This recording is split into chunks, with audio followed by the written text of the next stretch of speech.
हुजूर बाबा सावन सिंह जी महाराज की जय। परम संत कृपाल सिंह जी महाराज की जय। प्रातःकालीन प्रवचन 23 अक्टूबर 1967, 23 अक्टूबर 1967। परमात्मा से प्रेम कैसे विकसित करें। गुरु प्यारी साध संगत जी, परम संत कृपाल सिंह महाराज जी ने फरमाया कि हमें किसी ऐसे समर्थ इंसान की तलाश है जो उसके बारे में बता सके जिससे हम मिलना चाहते हैं। उसकी बात सुनने से हमारे मन में उससे मिलने का चाव पैदा होता है। जैसे जैसे हम उसके बारे में सुनते हैं और उसका ध्यान करते हैं, हमारी उससे मिलने की इच्छा बलवती होती जाती है। हम खोज करते हैं वह कहाँ, किस देश में, किस नगर में रहता है। उसके देश में जाकर हम उस नगर में जाना चाहेंगे जहाँ वह रहता है। वहाँ उस नगर में जाकर हम और कहीं ना जाकर सीधे उसके मकान की ओर रुख करते हैं। यह स्वाभाविक ही है।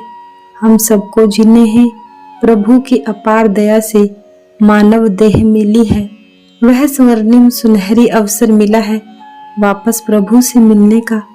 उसके लिए सबसे पहले हमें परमात्मा के बारे में जानना होगा।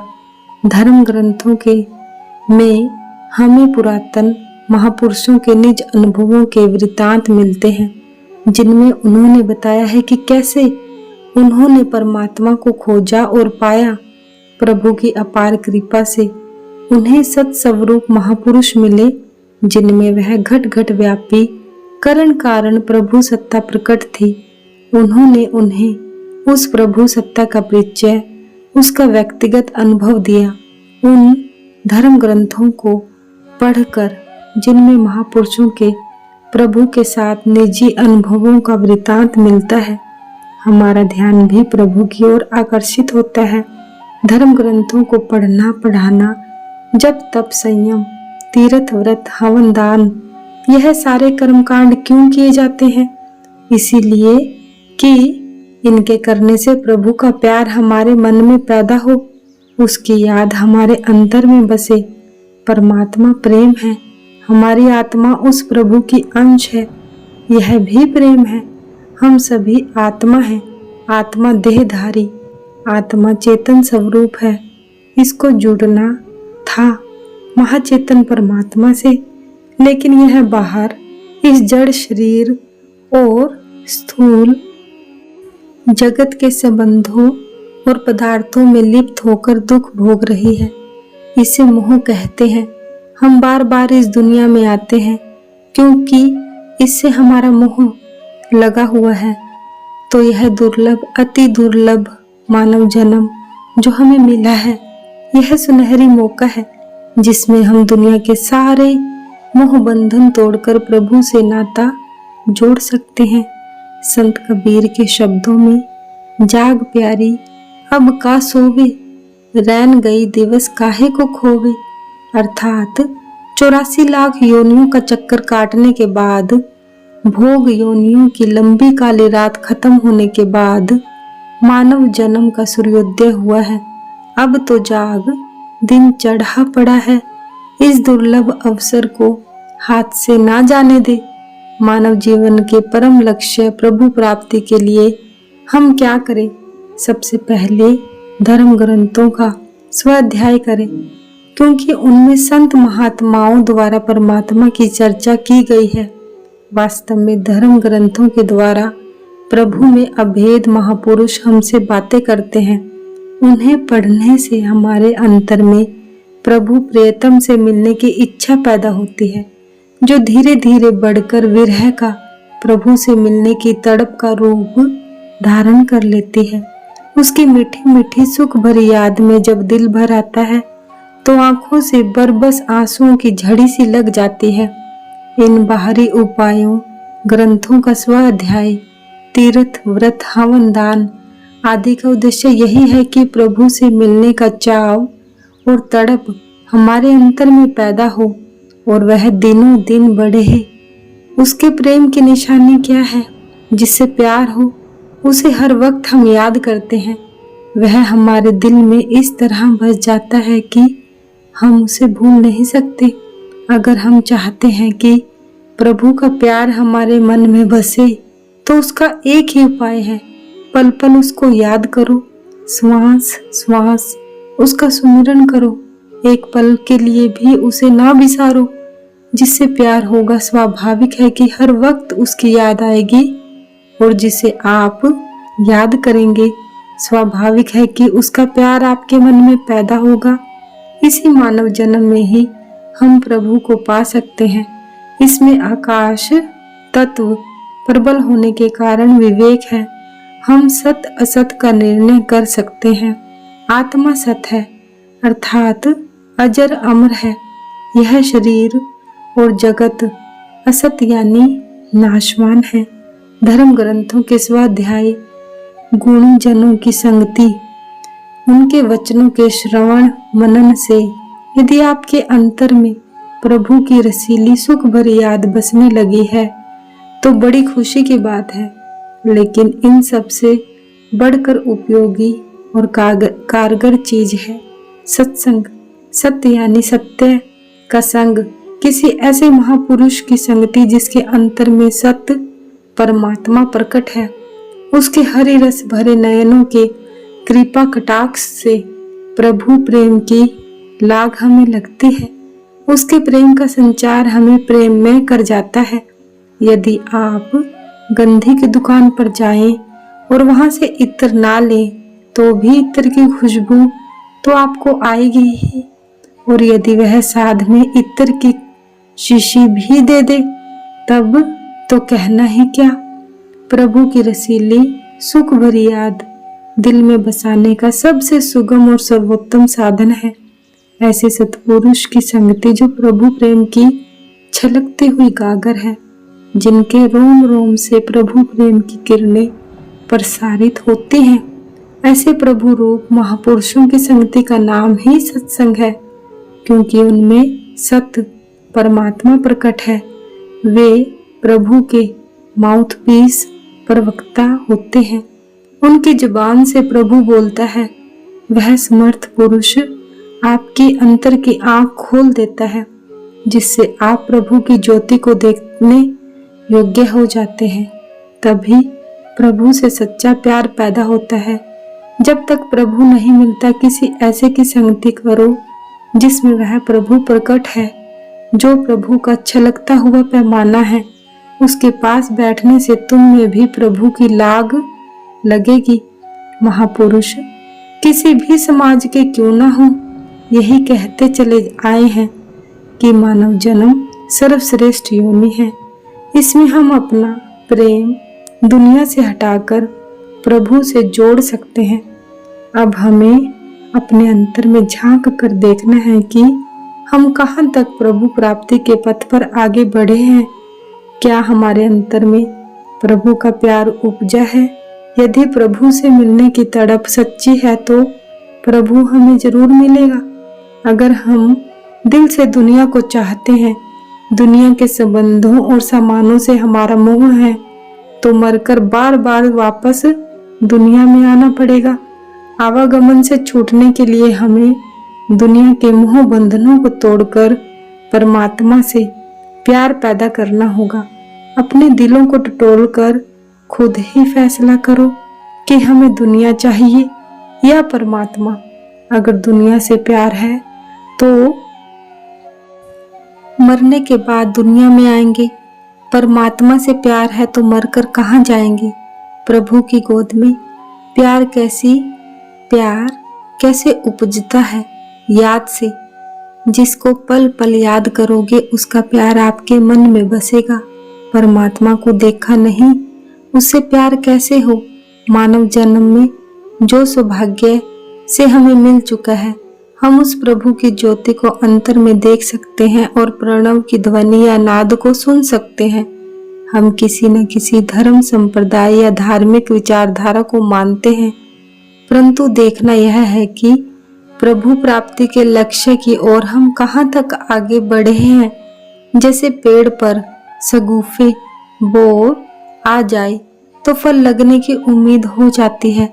आसमान पर बादल छा जाए तो वह बारिश आने का पेश खेमा या अग्र चिन्ह है।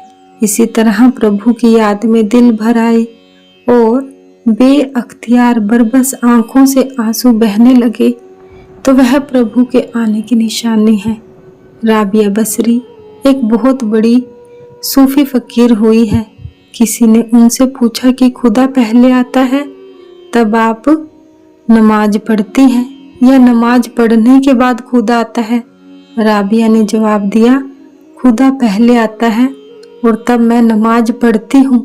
उस व्यक्ति ने फिर पूछा, खुदा के आने का पता आपको कैसे लगता है? कहने लगी, जब दिल प्रभु प्रीतम की याद से भर जाता है और उसकी याद में आंखों से बेअख्तियार आंसू बहने लगते हैं तो मैं समझ जाती हूँ कि मुझे शक्ति देने वाला मेरा प्रभु मेरे अंतर में आ गया है और मैं नमाज पढ़ने बैठ जाती हूँ। प्रभु की याद में दिल भर आना और उसके आने का संदेश है। अपने दिलों को टटोल कर देखो, आप कहाँ खड़े हैं। प्रभु की ऐसी प्रबल याद आपके अंतर में है जैसे चोट लगने पर इंसान दर्द से तड़पता है। क्या आप भी प्रभु के वियोग में तड़पते हैं? अगर यह अवस्था नहीं तो अभी दिल्ली दूर है। आप अपना जीवन बर्बाद कर रहे हैं। जहाँ जिस समाज में आप हो उसी में रहो। आप समाजों में दाखिल हुए प्रभु प्रेम का पाठ पढ़ने के लिए, तुम्हारे अंतर में प्रभु का प्यार बस गया तो आपका पढ़ना पढ़ाना, धर्म ग्रंथों का स्वाध्याय और बाह्य साधन सब सार्थक है। अगर यह साधन करते हुए आपके अंतर में प्रभु के लिए प्यार नहीं उपजा तो सब पढ़ा पढ़ाया किया कराया बेकार है। प्रभु के प्रेम से बढ़कर कुछ नहीं। प्रभु प्रेम की निशानी क्या है? उसकी मीठी सुख भरी याद। पल भर के लिए भी उसकी याद ना बिसरे। उठते बैठते खाते पीते सोते जागते हर समय उसकी याद बनी रहे। ऐसी प्रबल याद होगी तो मर कर कहाँ जाओगे? प्रभु की गोद में अपने अंतर में झांक कर देखो, आप कहाँ खड़े हो। इंद्रियों के घाट पर किए जाने वाले अन्य दूसरे साधन अपनी जगह पर ठीक है, उनसे परमार्थ में रुचि पैदा होती है, मगर प्रेम का अंश, उसकी जाग किसी प्रभु भक्त से मिलेगी जिसके हरि रस भीने नयनों से प्रभु प्रेम की धारा फूटती है। उसके रोम रोम में प्रसारित होने वाली हरी रंग की धारा आपको भी उसी रंग में रंग देती है। मैंने गंधी की मिसाल दी थी कि उसकी दुकान पर जाकर आप कुछ भी ना लो तो भी सुगंध तुम्हें आएगी ही, और वह गंधी इत्र की शीशी भी साथ में दे दे तब तो जिया दान सतगुरु देता है। उसमें नजदीकी दूरी का सवाल नहीं, हजारों मीलों की दूरी पर भी उसकी तवज्जो असर करती है। संत कबीर के कथन अनुसार गुरु इस ओर हो और शिष्य दूर, 7 समुंदर पार, तो भी पलक झपकते ध्यान केंद्रित कर उससे एकाकार हो सकते हैं। आज रेडियो और टेलीविजन के आविष्कारों की बदौलत हजारों मील दूर बैठे हम वक्ता की आवाज सुन सकते हैं और उसे देख भी सकते हैं। इसी तरह सतगुरु जो सदेह शब्द है से आपको दिल से दिल की राह अर्थात यकदिली बन जाए तो आप हजारों मील दूर बैठे भी उनको देख सकते हैं, उसको देख सकते हैं और उसकी आवाज सुन सकते हैं।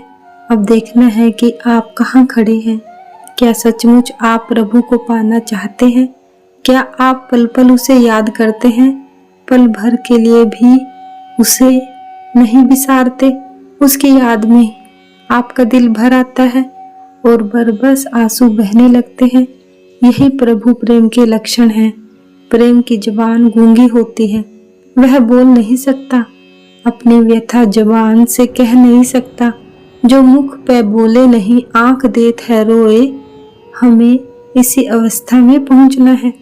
किसी के जीवन के 30 साल, किसी के 50 साल, 60 साल, जीवन का बड़ा हिस्सा हाथ से निकल गया थोड़ा समय जो हमारे पास बचा है, इसी में प्रभु की रसीली सुख भरी याद हमने दिल में बसानी है।